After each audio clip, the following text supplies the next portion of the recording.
Europe 1 Soir. 19h, 21h, Pierre de Villeneuve. Avec mes camarades du soir de la deuxième heure. Bonsoir Nathan Dever. Bonsoir. Philosophe et écrivain. Bonsoir Jules Torres. Bonsoir. Journaliste politique au Journal du Dimanche. Bonsoir Jean-Michel Descugis. Bonsoir. Merci d'être avec nous. Grand reporter police-justice au Parisien aujourd'hui en France. Vous êtes co-auteur avec Vincent Gautrono et Jérémy Famelet de Tueurs à gages. Enquête sur le nouveau phénomène des shooters. C'est chez Flammarion. Ça vient de sortir hier justement. C'est tout frais.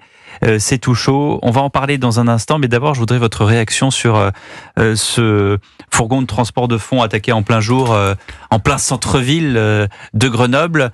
Alors, c'est intimement lié à ce que vous racontez dans le livre, c'est-à-dire que mais ce que je veux dire, c'est qu'on n'a plus peur. C'est-à-dire qu'aujourd'hui, on tire. D'abord, on tire dans tous les sens. En pleine rue, on s'en fiche. C'est-à-dire qu'il y a plus de. C'est complètement désinhibé. Alors là, si vous voulez, les attaques de fourgons, c'est plutôt quelque chose qu'on ne voit plus ou pratiquement plus. C'est quelque chose qui existait beaucoup dans les années 80, dans les années 90, même 2000. Les attaques de fourgons, elles se passent partout. Ça peut être en centre-ville, ça peut être le matin, ça peut être le soir. Enfin, c'est pas nouveau, ce phénomène n'est pas nouveau. Il est plutôt en perte de vitesse. Aujourd'hui, on est plutôt dans des... C'est un peu has-been, vous auriez dit. Non, mais c'est vrai qu'aujourd'hui, c'est plus facile de trafiquer de la drogue que d'aller faire un fourgon, parce que ça demande une certaine technicité. Il faut quand même être assez expérimenté pour aller s'attaquer à un fourgon avec des convoyeurs qui sont armés. Et d'abord, là, d'ailleurs, ils ont raté leur coup. Oui. Même s'ils étaient bien renseignés, parce que à l'intérieur du fourgon, il y avait plusieurs millions d'euros. Oui, c'est ça. Et bon, en tout cas, on salue le sang-froid de ces convoyeurs de fonds qui ont réussi à partir et à sauver d'ailleurs le butin, puisque rien n'a été volé et les malfaiteurs sont, eux, toujours en fuite. J'en viens à votre livre qui se lit, j'allais dire, terriblement comme un roman. C'est-à-dire qu'on a l'impression, quand on lit Matteo, quand on lit les différents complices qu'il a, ce Matteo qui bouffe des kebabs et qui roule en voiture GTI, qui à un moment donné va tomber amoureux, ou alors c'est une adolescente qui va tomber amoureuse de lui, on se demande si ça va se finir en Bonnie and Clyde. Ce sont des faits réels que vous racontez, Jean-Michel Descugis. Ces nouveaux tueurs à gages qui n'ont plus, comme le samouraï Alain Delon, un imperméable et la discrétion, ce sont des jeunes de plus en plus grisés. Ça leur plaît de tuer, ça leur plaît. Vous racontez, je raconte juste le début du livre où Matteo est engagé pour, je sais plus combien, 10 000, 20 000 euros.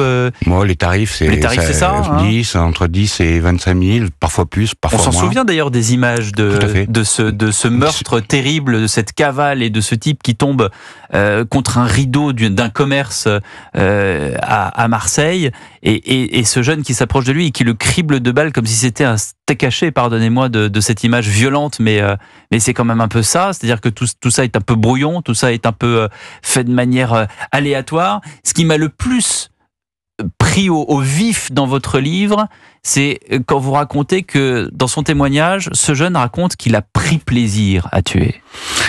Oui, il y a l'appât du gain, effectivement, dans les motivations. Parce que souvent, là, c'est pas le cas de Matteo, mais on a affaire à des jeunes qui sont totalement déstructurés, mais qui veulent de l'argent. C'est une motivation, mais c'est effectivement, il y a cette espèce de sentiment d'héroïsation, d'appartenance à un groupe criminel. Ils se fantasment en guerrier.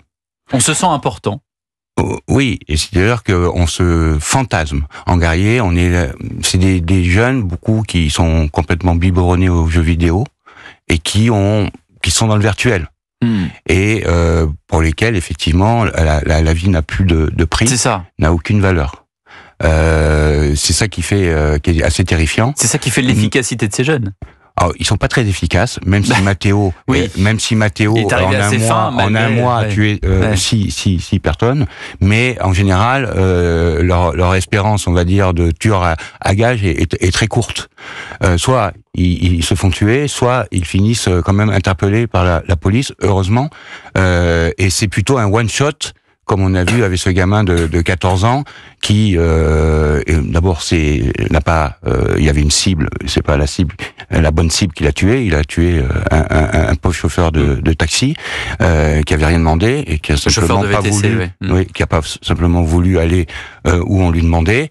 Donc voilà, mais on est aujourd'hui dans une espèce de phénomène inédit parce que d'abord il y a un rajeunissement de ces tueurs à gages, mais il y a un rajeunissement de toute la chaîne du narcobanditisme. Hein. On commence en guetteur à 12 ans et là, on devient parce tueur. Que les peines sont plus on faibles. Devient à 14. Ça n'a rien à voir avec les peines. C'est un phénomène, si vous voulez, qui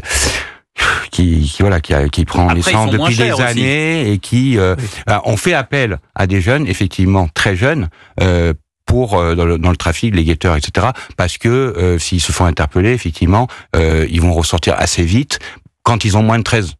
Le tueur de 14 ans, qu'il ait 15 ou 16, il sera condamné effectivement moins durement, mais c'est pas pour ça qu'on l'a choisi. C'est que aujourd'hui, on essaye. Le problème, si vous voulez, c'est que les commanditaires sont pour la plupart en prison parce que 85% des meurtres en 2023 ont été commandités depuis la prison. Sur le narcotrafic. Oui. Ouais. Par des types qui sont soit des caïds de la drogue, soit des gens qui ont fait un business en montant des espèces de PME depuis la prison, en organisant des meurtres. Ils ont leur bureau en prison, on leur file des portables, ils arrivent par drone, ils arrivent au parloir, c'est un peu une plateforme de télétravail.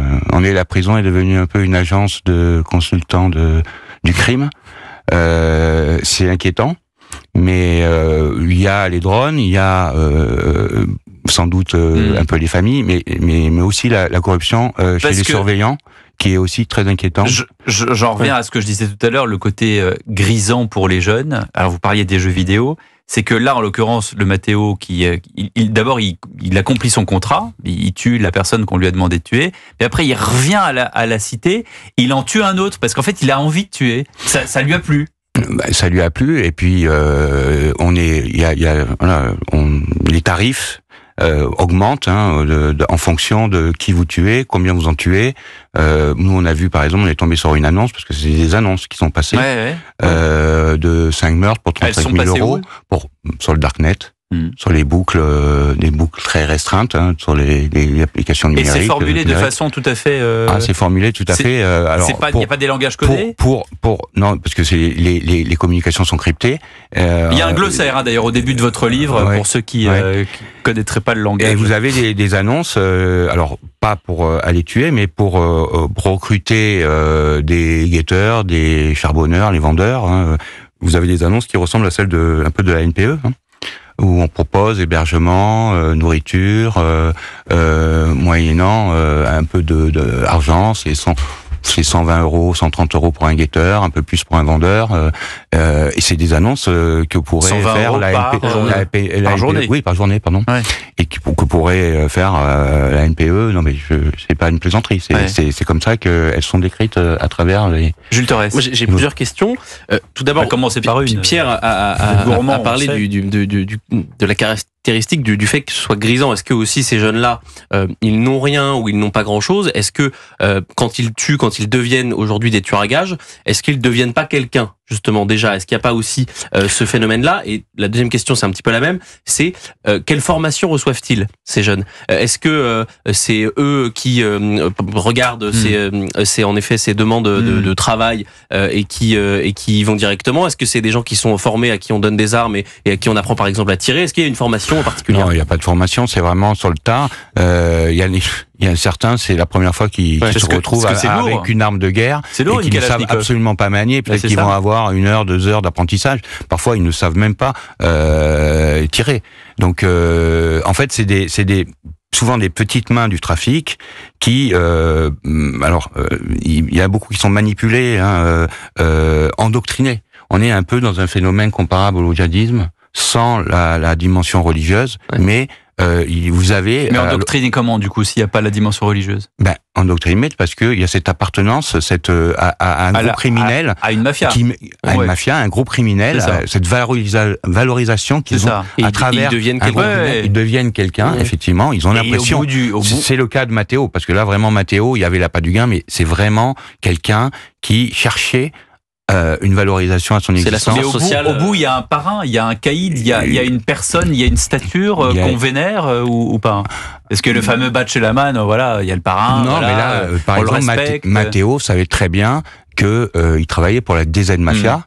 Et la DZ Mafia, pour lui, c'était vraiment le groupe criminel phare de Marseille, et que la DZ Mafia le recrute comme tueur, c'était pour lui une espèce de montée dans la hiérarchie, parce que c'est quelqu'un qui a démarré vers 17 ans, qui a été condamné, qui a été en prison pour du trafic, mais c'est quelqu'un qui voilà, au départ, qui est pas voué à aller tuer. Nathan Dever. Oui, moi j'avais deux petites questions, mais qui se ressemblent aussi. La première, c'était: qu'est-ce que la prolifération de ce nouveau type de profil de tueur à gages dit de ce qu'est devenu le trafic de drogue aujourd'hui en France? Est-ce que ça signifie que aujourd'hui on a véritablement affaire à des autorités, des organisations bel et bien mafieuses qui ont un contrôle total? Et la deuxième, vous faites la comparaison avec les djihadistes. Est-ce que chez des jeunes comme ça qui décident de devenir tueurs à gages, est-ce qu'ils sont dans une logique entre guillemets un peu sacrificielle où ils se disent que tout ça va se finir en prison, ou est-ce qu'il arrive aussi souvent qu'ils puissent passer complètement entre les mailles du filet et qu'ils aient une sorte de rationalité économique, de se dire même s'il y a une probabilité de 1 chance sur 10 que je fasse ces missions, que j'empoche de l'argent et que j'échappe à la police, est-ce qu'ils sont dans ce genre de... que la question soit plus longue que la réponse. Je vais répondre juste à la dernière. Non, mais c'est des gamins qui vont se lever le matin, ils savent pas encore qu'ils vont aller tuer le soir.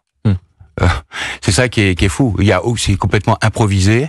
C'est pas du tout pensé, organisé. C'est quelqu'un qui est à l'autre bout de la chaîne et qui, par son téléphone, va lui dire bon, il y a des armes là, il y a une bagnole, ils vont partir en commando, il y aura un conducteur, un tireur ou 2 tireurs. Voilà, c'est pas du tout et en fait, c'est des jeunes qui sont complètement déstructurés et qui je l'ai dit tout à l'heure, mais pour laquelle la vie ne représente plus rien. Il faut comprendre qu'ils raisonnent pas du tout comme nous. Enfin, ils sont dans un monde parallèle. Et c'est aujourd'hui, vous avez tout le trafic du narcobanditisme où il y a un rajeunissement, mais on est aussi dans une espèce de une sous-traitance du crime, et où vous avez des types qui sont cachés à l'étranger ou en prison et qui aucun lien avec la victime, en tout cas possible, c'est d'où la difficulté des enquêtes, et qui vont comme ça tirer les fils pour faire tuer des gens. Avant, il y a même encore 10 ans, c'était des caïds qui allaient tuer d'autres caïds, ou un lieutenant qui allait tuer un autre lieutenant. Aujourd'hui, on terrorise, on envoie à la calache, en allant tuer un peu n'importe qui, et puis avec maintenant ce problème des victimes collatérales, parce qu'il y en a de plus en plus à Marseille, mais partout en France. Tueurs à gages, enquête sur le nouveau phénomène des shooters. Jean-Michel Descugis, Vincent Gautrono et Jérémy Famelet, merci beaucoup d'avoir été avec nous sur Europe 1.